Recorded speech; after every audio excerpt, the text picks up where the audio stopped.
اعوذ باللہ من الشیطان الرجیم بسم اللہ الرحمن الرحیم الحمدللہ رب العالمین وصلی اللہ علی محمد وآل بیتہ الطیبین الطاہرین۔ بارگاہ ملکوتی حرم امیر المومنین کی طرف سے آپ کی خدمت میں احکام کے دوسرے درس کے لیے حاضر ہیں۔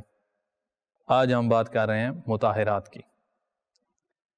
مطہرات یعنی پاک کرنے والی چیزیں۔ ہمارا پہلا سوال یہ ہے کہ مطہرات کتنی ہیں، کون سی ہیں؟ تو اس کا جواب یہ ہے کہ مطہرات 12 ہیں، جن میں سے ہم چند کا یہاں ذکر کریں گے، ساری ذکر نہیں کر رہے، آپ توضیح المسائل کی طرف رجوع کیجئے گا۔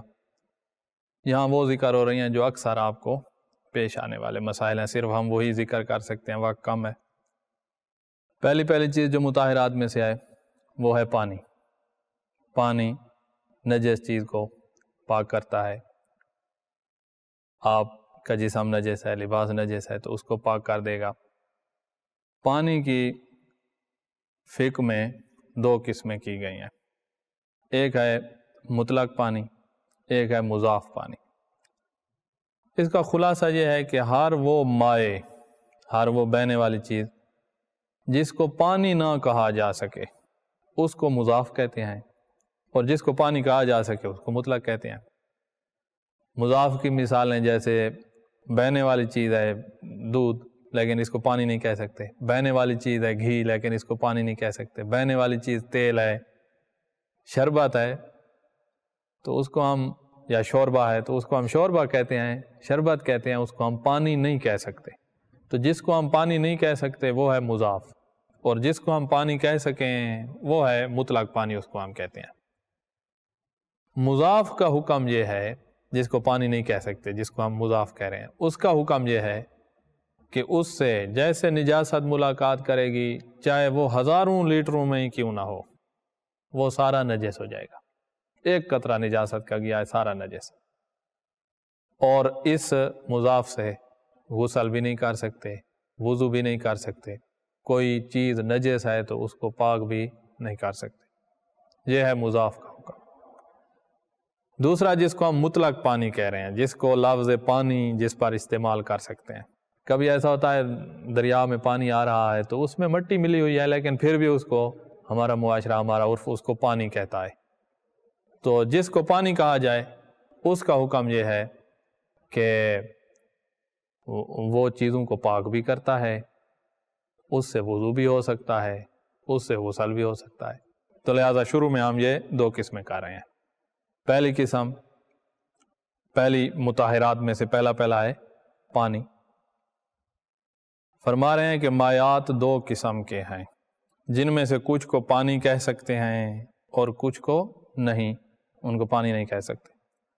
اور جسے پانی نہیں کہا جا سکتا وہ نہ تو کسی چیز کو پاک کرتا ہے، اس کو ہم مضاف کہتے ہیں، شریعت میں اس کو ہم مضاف کہتے ہیں، مضاف پانی کہتے ہیں۔ لفظ پانی اس پر استعمال نہیں کر سکتے۔ تو وہ نہ تو کسی چیز کو پاک کرتا ہے اور نہ ہی اس سے وضو و غسل ہو سکتے ہیں، اور نجاست کی ملاقات سے فوراً نجس ہو جاتا ہے، چاہے ہزاروں لیٹر ہی کیوں نہ ہو۔ یہ نجاست کی ملاقات سے فوراً نجس ہو جاتا ہے۔ جیسے شوگر مل ہے، شوگر کی فیکٹری ہے، اس میں گنے کا جو رس ہے وہ ہزاروں لیٹروں میں مثلاً ایک جگہ جمع ہے، اور اس میں ایک قطرہ خون کا گیا تو وہ سارا نجس ہو جائے گا۔ تو یہ ہے مضاف پانی، یا مضاف اس کو کہیں۔ اور جسے پانی کہا جا سکتا ہے، جو ہم پیتے ہیں مثلاً، جو ہم استعمال کرتے ہیں، جسے پانی کہا جا سکتا ہے وہ اشیاء کو پاک کر سکتا ہے۔ اس کے پہلا حکم یہ ہے کہ اشیاء کو پاک کر سکتا ہے، اور اس ہی سے وضو اور غسل کرنا صحیح ہے۔ اور اب اس کی نجاست سے ملاقات اور اشیاء کو پاک کرنے کے لحاظ سے اس کی درجہ ذیل اقسام ہیں۔ نجاست سے ملاقات سے کیا وہ فوراً نجس ہو جاتا ہے یا فوراً نجس نہیں ہوتا، اس لحاظ سے چیزوں کو پاک کرنا ہے تو کتنی دفعہ دھونا ہے، اس لحاظ سے نجس چیز کو کتنی دفعہ دھونا ہے، اس لحاظ سے پانی کی ہم 5 قسمیں کر رہے ہیں۔ پانی کی مضاف کی نا پانی کی 5 قسمیں کر رہے ہیں.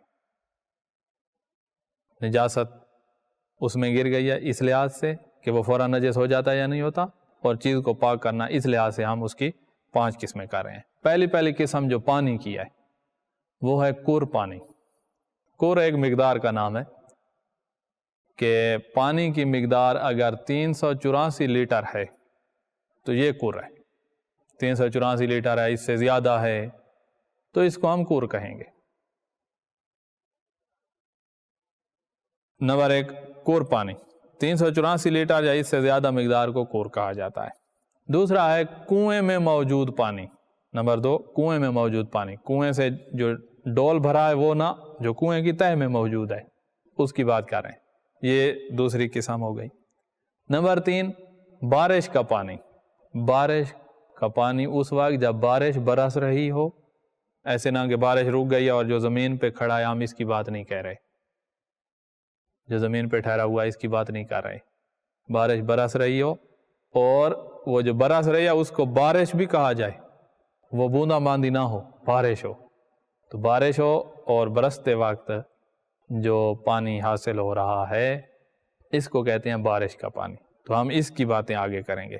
بارش رک گئی ہے, جو ٹھہرا ہوا ہے زمین پہ, اس کو ہم دیکھیں گے کہ 384 لیٹر ہے تو وہ کور میں داخل ہوگا پہلی قسم میں, اور اگر 384 لیٹر نہیں ہے اس سے کم ہے تو وہ 5ویں قسم میں داخل ہوگا. تو بارش برس رہی ہو اور اس کو بارش بھی کہا جائے, یہ 3 قسمیں ہو گئیں. چوتھی قسم ہے جاری پانی. جاری پانی کی مثال جیسے نہریں ہیں, دریا ہیں, چشمے ہیں جو ایک سال میں سے کم از کم 2.5-3 مہینے جو ہے وہ چشمہ جاری رہتا ہے, ایسے والے چشمے یہ جاری پانی میں جاتے ہیں. تو چوتھی قسم ہو گئی جاری پانی. ان 4 قسموں کا حکم یہ ہے, ان 4 قسموں کا, کور کنویں کے اندر موجود پانی, بارش جب برس رہی ہے اس وقت والا پانی, اور جاری پانی. ان 4 کا حکم یہ ہے کہ ان کے ساتھ جیسے نجاست ملاقات کرے گی یہ فوراً نجس نہیں ہوتے. اگر ان کا رنگ یا بو یا ذائقہ نجاست کی وجہ سے تبدیل ہو جائے تو اس وقت یہ نجس شمار ہوتے ہیں. اگر رنگ بو ذائقہ نجاست کی وجہ سے تبدیل نہیں ہوا ہے, کسی اور وجہ سے تبدیل ہوا ہے تو یہ نجس نہیں ہوں گے. یہ 4 اقسام نجاست کی ملاقات سے اس وقت تک نجس نہیں ہوتی جب تک کہ ان کا رنگ, بو یا ذائقہ نجاست کی وجہ سے تبدیل نہ ہو جائے, اس وقت تک یہ نجس نہیں ہوتے. 5ویں قسم قلیل پانی. قلیل پانی یہ ہے کہ 384 لیٹر سے جو کم ہے وہ قلیل ہے.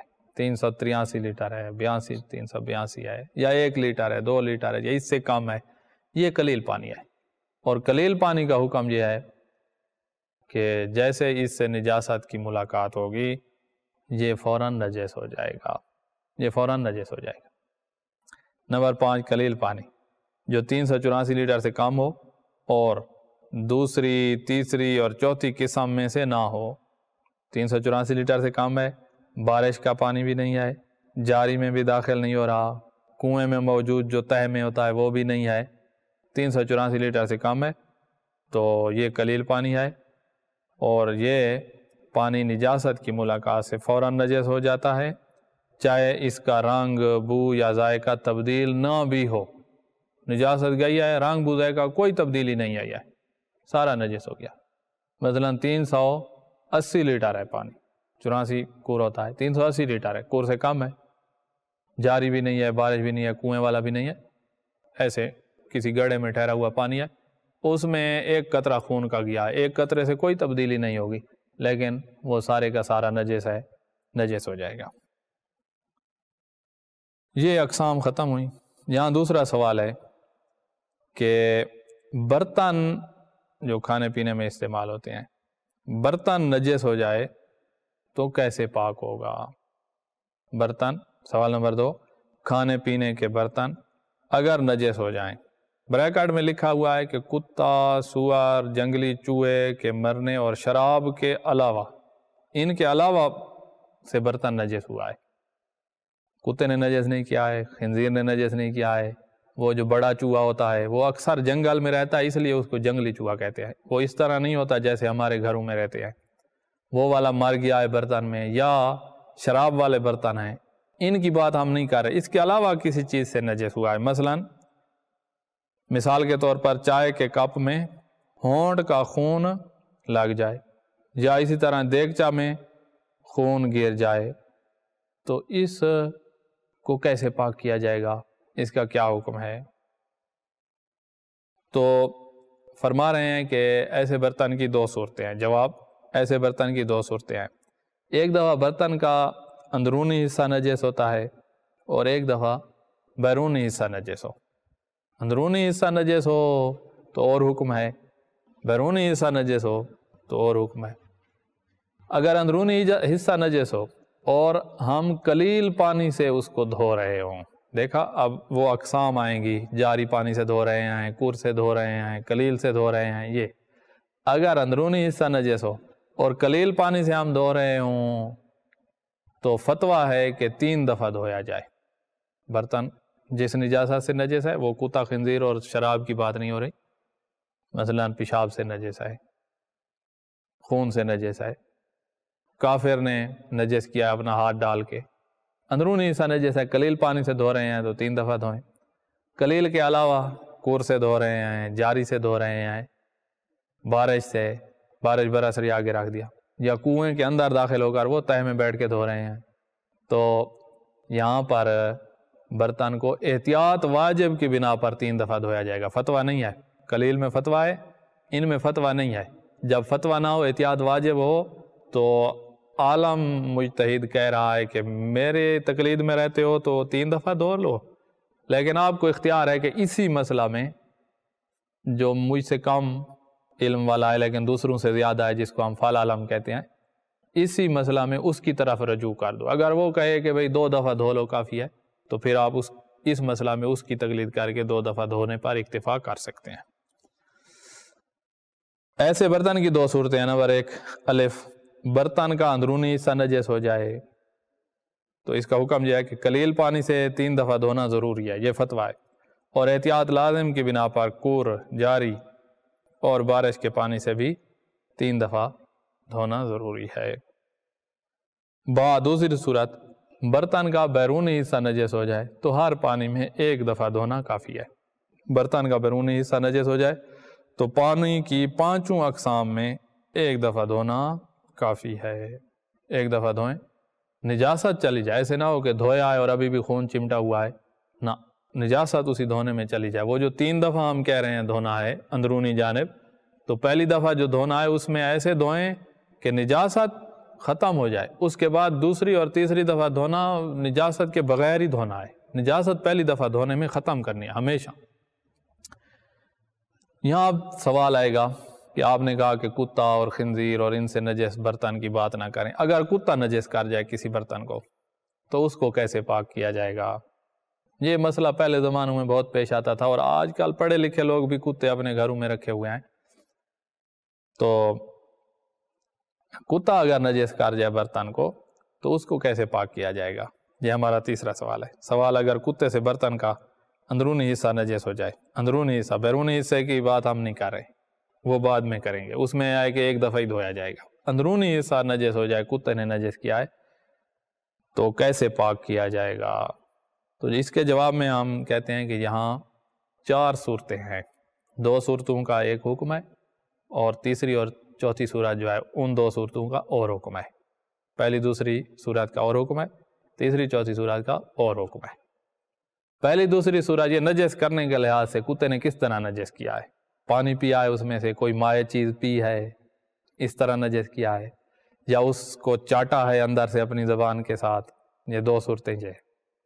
ایک دفعہ ہے کہ کتے کے جو فضلات ہوتے ہیں، منہ کا پانی، رال جو ہے اس کے ناک کا پانی، اس کا پیشاب پخانا، وہ برتن میں گیا ہے، یا چوتھی صورت یہ ہے، تیسری یہ تھی، چوتھی صورت یہ ہے کہ اس کا جسم کا کوئی حصہ برتن سے مس ہوا ہے تار حالت میں، پاؤں اس کا چلا گیا ہے برتن میں اور برتن اندر سے گیلا تھا یا اس میں پانی تھا۔ تو یہ 4 صورتیں ہیں، 2 صورتوں کا اور حکم ہے، تیسری اور چوتھی یہ 2 صورتوں ہیں، ان کا اور حکم ہے۔ پہلی اور دوسری صورت یہ ہوئی کہ کتا نے برتن میں سے کوئی چیز پی ہے، یہ پہلی صورت ہے۔ دوسری صورت یہ ہے کہ برتن کو اندر سے چاٹا ہے۔ ان دو صورتوں کا حکم یہ ہے کہ خشک مٹی لیں۔ سید سستانی کے نزدیک خشک مٹی ہے، سید خوئی کے نزدیک گیلی مٹی ہوتی تھی وہ جس سے مانجا جاتا تھا۔ سید سستانی فرماتے ہیں دامہ ذلو کہ خشک مٹی لیں اور برتن میں وہ خوب ماریں، رگڑیں، جس کو ہمارے ہاں مانجنا بھی کہا جاتا ہے۔ اس میں پانی نہیں ملانا، اسی خشک کو رگڑیں برتن کے اندر، پھر وہ ساری نکال لیں، اس کے بعد 2 دفعہ برتن کو دھوئیں۔ یہ ہے پہلی اور دوسری صورت کا حکم، چاہے قلیل پانی سے دھو رہے ہوں، جاری سے دھو رہے ہوں، جس سے بھی دھو رہے ہیں 2 دفعہ پانی کو دھوئیں۔ کتے نے پیا ہے یا چاٹا ہے تو یہاں 2 دفعہ دھونا ہے، لیکن اس 2 دفعہ دھونے سے پہلے خشک مٹی لے کر اس میں برتن میں ہر طرف مٹی پھیریں ہیں، رگڑیں ایک قسم کی۔ جواب، برتن کے کتے سے نجس ہونے کی چند صورتیں ہیں۔ پہلی صورت، کتا برتن سے پانی یا کوئی مائع چیز پیے تو یہاں 2 دفعہ دھونا اور 1 دفعہ اس سے پہلے مٹی سے، خشک مٹی سے برتن کو مانجنا یا اس کو رگڑنا ہے خشک مٹی کو۔ دوسری صورت، کتا برتن کو چاٹ لے تو یہاں پر بھی وہی ہے کہ خشک مٹی مار کے اس کے بعد 2 دفعہ دھونا۔ یہ ہے 2 پہلی صورتوں کا حکم۔ تیسری صورت یہ تھی کہ کتے کے فضلات جو ہے، پیشاب، پاخانہ، ناک کا ریخ اور منہ کے جو لعاب ہیں وہ برتن میں گیا ہے، تو یہاں پر بھی احتیاط واجب کی بنا پر پہلے مٹی، خشک مٹی سے اسی طرح اس کو مٹی کو رگڑیں، مٹی کو سارے میں پھیریں رگڑ کر، اور اس کے بعد 3 دفعہ دھوئیں۔ وہاں 2 دفعہ دھونا تھا، یہاں 3 دفعہ دھونا ہے تیسری صورت میں۔ یا کتے کا چوتھی صورت یہ ہے کہ کتے کے جسم کا کوئی حصہ برتن میں گیا ہے اور وہ تار تھا یا آگے برتن تار تھا جس کی وجہ سے نجاست منتقل ہوئی ہے، تو یہاں پر بھی احتیاط واجب بنا پر پہلے مٹی اور اس کے بعد 3 دفعہ دھوئیں۔ تو تیسری اور چوتھی صورت میں 3 دفعہ دھونا، پہلی اور دوسری صورت میں 2 دفعہ دھونا تھا۔ نمبر 3، کتے کا لعاب دین، پیشاب یا پاخانہ یا ناک کی ریخ برتن میں گر جائے تو یہاں پر برتن کو مٹی مارنے کے بعد 3 دفعہ دھویا جائے گا۔ نمبر 4، کتے کے جسم کا کوئی حصہ برتن کے ساتھ لگے بشرطے کہ برتن گیلا ہو یا کتے کا وہ حصہ گیلا بھی ہو، کیونکہ گیلا نہیں ہوگا تو نجاست منتقل نہیں ہوگی، جیسے کہ ہم نے پہلے بیان کیا تھا۔ تو تیسری اور چوتھی صورت کا علیحدہ حکم ہے۔ پہلی 2 صورتوں میں برتن کو پاک کرنے کا ایک ہی طریقہ ہے، اور وہ یہ ہے کہ سب سے پہلے پاک مٹی سے برتن کو 1 دفعہ مانجنا ضروری ہے، پاک مٹی سے، اور یہ مٹی خشک ہو، اس میں پانی نہیں ملانا، اور پھر مٹی کو ہٹانے کے بعد 2 دفعہ پانی سے دھونا ضروری ہے، چاہے وہ پانی قلیل ہو، کور ہو، جاری ہو یا بارش ہو، جس پانی میں بھی آپ دھوئیں 2 دفعہ دھونا ہے۔ تیسری اور چوتھی صورت میں برتن کو پاک کرنے کا طریقہ، احتیاط لازم کی بنا پر سب سے پہلے برتن کو پاک مٹی سے مانجا جائے، یہ بھی یہاں بھی وہی خشک مٹی ہے، اور پھر مٹی ہٹانے کے بعد 3 دفعہ کسی بھی پانی سے دھونا واجب ہے، یہاں 3 دفعہ دھویا جائے گا۔ یہ سوال اور جواب ختم۔ آگے ہے سوال نمبر 4، برتن کا بیرونی حصہ اگر کتے نے نجس کیا ہے تو جس طرح بھی نجس کیا ہو، اس کا کیا حکم ہے؟ اس کا حکم یہ ہے کہ 1 دفعہ اس کو دھو لیا جائے بیرونی حصے کو، اور مٹی مارنے کی ضرورت بھی نہیں ہے، صرف 1 دفعہ دھو لینا کافی ہے۔ اگر مذکورہ صورتوں میں، سوال نمبر 4، اگر مذکورہ صورتوں میں برتن کا بیرونی حصہ کتے کی وجہ سے نجس ہو تو اس کا کیا حکم ہے؟ جواب، اسے 1 دفعہ دھونا کافی ہے اور مٹی سے مانجنا ضروری نہیں ہے۔ یہاں تک بات برتن کی ہو گئی۔ اب ہے کہ پیشاب کے ساتھ، انسان کے پیشاب کی بات ہوگی اس سوال میں۔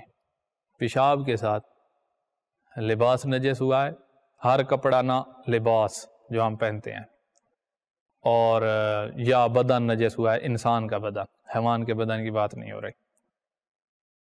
پیشاب کے ساتھ ہر نجاست کی بات نہیں ہو رہی، پیشاب کے ساتھ لباس یا بدن نجس ہو جائے تو اس کو کس طرح پاک کیا جائے۔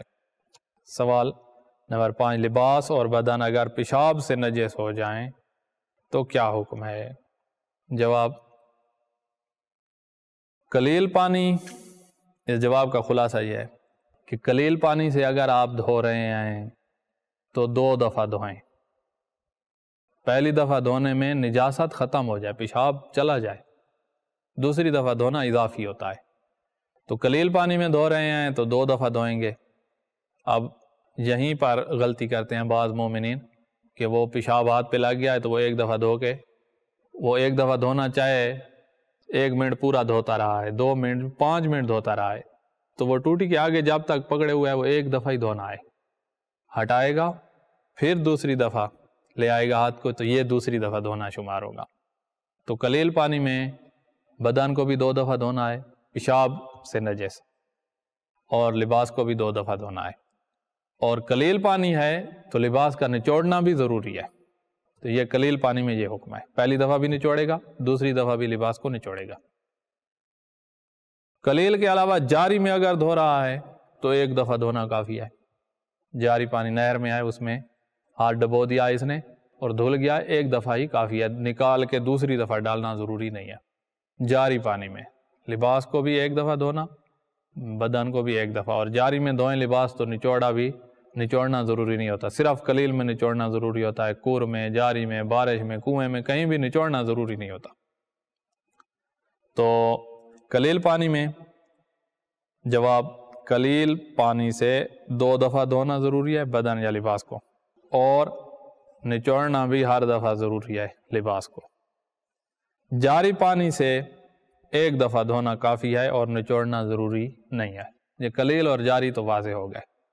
کور میں کتنی دفعہ دھوئیں؟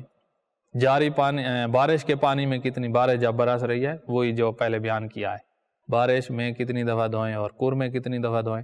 تو جواب یہ ہے کہ اس میں بھی احتیاط واجب کی بنا پر 2 دفعہ دھویا جائے گا۔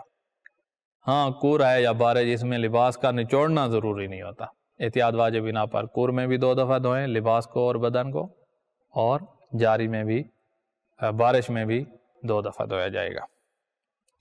کور اور بارش کے پانی سے احتیاط واجب بنا پر 2 دفعہ دھونا ضروری ہے، جبکہ نچوڑنا ضروری نہیں ہے۔ سوال نمبر 6، اب ہمارا اس سوال نمبر 6 میں ہم آپ کو ایک قاعدہ کلیہ دیں گے۔ بدن اور لباس جب پیشاب سے نجس ہوئے تھے اس کی تو بات ساری گزر گئی، اب ہے کہ بدن اور لباس پیشاب کے علاوہ کسی نجاست سے نجس ہوں یا کوئی اور چیز پیشاب سے نجس ہو بدن لباس کے علاوہ، یا کوئی بھی چیز کسی بھی نجاست سے نجس ہو، تو اس کو کیسے پاک کیا جائے گا؟ برتن کی بات ہم نہیں کر رہے، وہ پہلے گزر چکی ہے۔ بدن اور لباس جب پیشاب سے نجس ہوں، یہ بھی سوال نمبر 5 میں گزر چکا ہے۔ اس کے علاوہ جو بھی صورت آپ کے ذہن میں آئے اس کی بات اس سوال نمبر 6 میں ہو رہی ہے کہ چیز نجس ہو گئی ہے، جس نجاست سے بھی نجس ہو، جس پانی میں بھی دھو رہے ہیں، اس کو پاک کرنے کے لیے کتنی دفعہ دھویا جائے گا؟ تو جواب یہ ہے کہ جو چیز بھی جس نجاست سے بھی نجس ہو، جس پانی میں بھی دھو رہے ہیں، اس کو 1 دفعہ دھویا جائے گا۔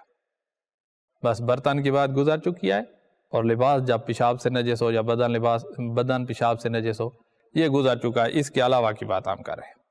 سوال نمبر 6، لباس، بدن اور کھانے پینے کے برتنوں کے علاوہ کوئی بھی چیز کسی بھی نجاست سے نجس ہو جائے تو کیسے پاک کریں گے؟